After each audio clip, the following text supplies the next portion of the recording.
안녕하세요. 힐스테이트 뜸원 김 소장입니다. 부동산 시장은 제가 중개업을 하면서 느끼는데 항상 진짜 롤러코스터를 타는 것 같아요. 어떨 때는 너무 바빠서 정신이 없고 또 어떤 시기에는 너무 조용합니다. 지금이 원래 부동산에서는 항상 얘기하는 이제 4, 5월이 조금 비수기이기도 한데요. 전체적으로 세종시 부동산은 많이 조용합니다. 저는 이 시기를 어떻게 보내느냐에 따라서 여러분의 또 부동산에 관련된 미래를 대비할 수 있는 좋은 시기가 되지 않을까 해서 오늘은 짧게 부동산 관련된 영상 하나 찍어보도록 하겠습니다. 오늘 제가 말씀드리고 싶은 거는 부동산 완전 초보가 100일 만에 전문가가 될 수 있는 방법, 그 부분에 대해서 한번 간단하게 얘기 나눠보고자 합니다. 요즘 상담을 하다 한 번도 사보지 않으신 분들이 의외로 정말 많습니다.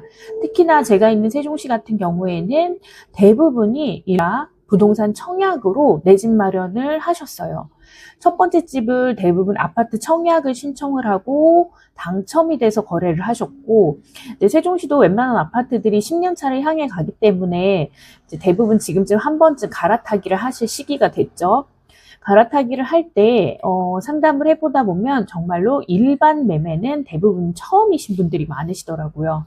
그래서 청약에서 당첨이 돼서 입주를 하는 절차와 일반 매매로 거래를 해서 부동산을 이제 매수하는 부분은 확실히 다르기 때문에 그 부분에 대해서 같이 한번 알아두시면 좋을 것 같아요. 부동산 거래를 처음 하시는 분들이 일단은 부동산이라는 곳을 들어가는 것 자체를 되게 부담스러워 하시더라고요. 사실 저는 제가 중개업을 하기 전에도 워낙에 부동산에 관심이 많았었고, 동네 부동산, 아파트 단지 내 부동산 들어가는 걸 꺼리낌이 없었어요. 그냥, 물론 아무 때나 가는 건 아니었지만, 제가 조금 매수나 매도에 대한 계획이 섰다거나, 현재 시세가 어느 정도 되는지 궁금하다거나 하면, 이제 내 집 한 채 정도 가지고 계신다면, 한 번씩 지나가면서 부동산 사장님한테 인사도 하고, 몇 동 몇 호라고 얘기도 하고, 현재 시세는 얼마 정도 되는지, 이제 크게 부담 없이 짧게 한 10분 정도라도 대화는 나누고 나왔던 것 같아요. 근데 의외로 제가 주변에서 얘기를 들어보고 하면 부동산에 들어가는 건 진짜 나하고는 거리가 먼 얘기다라고 생각하시는 분들이 되게 많으시더라고요. 일단 부동산 들어가시는 것 자체에 대한 조금 장벽을 낮게 보시고 부담을 조금 덜어내시면 좋을 것 같아요. 저희도 다 동네 주민이고 크게 부담 없이 대화하실 수 있습니다. 일단 부동산은 용어부터 정리를 해야 될 것 같아요. 부동산은 용어가 절반입니다. 가장 쉽게 이건 당연히 알고 계셔야겠죠?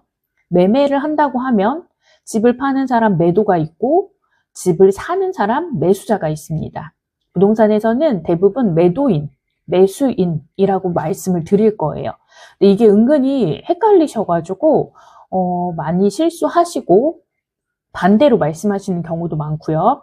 특히나 매매보다 더 많이 혼란스러워 하시는 거는 임차인, 임대인입니다. 집을 빌려주는 사람, 임대인이고요. 빌려서 쓰는 사람이 임차인이에요.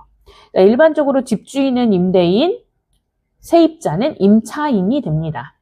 그래서 대부분 부동산에서는 이제 임대인분과 주인분을 말할 때는 임대인분이라고 말씀을 드리고 세입자분한테는 임차인분이라고 말씀을 드립니다. 참고하시면 좋을 것 같아요.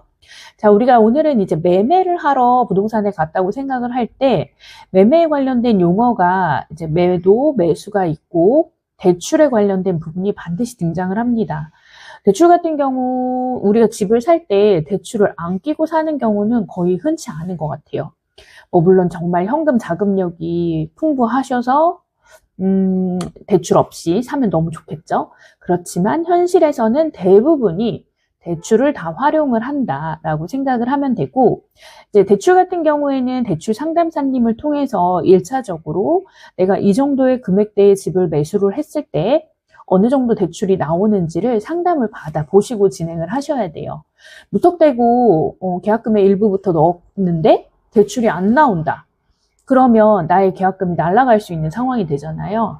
이 부분은 신중한 부분이기 때문에 저는 손님이 선택을 하신다고 해도 일단 대출에 대해서 상담을 받아보셨는지, 자금의 지금 세팅이 어떻게 되어 있으신지 그 부분을 먼저 충분히 상담하고 진행을 합니다. 이제 대출 상담을 하게 되면 대부분이 등장하는 단어가 DSR, LTV, 요런 갭 투자 이런 부분들이 이제 나올 거예요. 처음에 들으면 당연히 되게 낯설고 이해가 안 되는 단어들이에요. 근데 여기서 이제 중요한 건 이해하지 못한 채로 넘기게 되면 다음에 또 똑같은 단어가 나왔을 때 그냥 알고 있는 척, 알아들은 척 하면서 넘어가야 합니다. 그래서 저는 만약에 얘기를 하는데 대출 상담사님이 DSR을 한번 확인해 봐야 될 것 같아요. LTV에 따라서 뭐 이런 단어를 쓴다고 하시면 한번 개인적으로 네이버 우리 검색 너무 잘 되잖아요. 아니면 뭐 요즘에 제미나이 이런 애들한테 그 뜻을 물어서 머릿속에 확실히 알고 가시면 좋을 것 같습니다. 그리고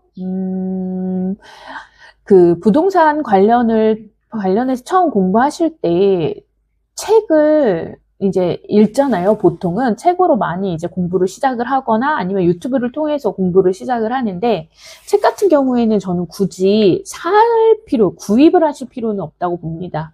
요즘에 도서관이 너무 잘 되어 있잖아요. 저 같은 경우도 초창기 때 정말 필요하다 싶은 책들을 몇 권은 이제 구입을 해서 읽었지만, 지금 같은 경우에는 읽다 보면 또 대부분의 내용들이 겹쳐요. 정리해드리자면, 첫 번째, 용어를 이해하는 게 중요하고요. 그 다음에 지역을 선정하셔서 그 지역에 맞는 데이터를 분석할 줄 아는 능력을 기르고, 마지막으로는 해당 지역의 부동산을 직접 방문하셔서 상담을 받아보시는 거를 꾸준히 하시기를, 반복하시기를 추천드릴게요. 이렇게 한 100일 정도, 3달 정도만 하시다 보면 어느 정도 내가 고수는 아니어도 하수에서는 벗어난 중수까지는 올라가 있으실 거라고 확신합니다.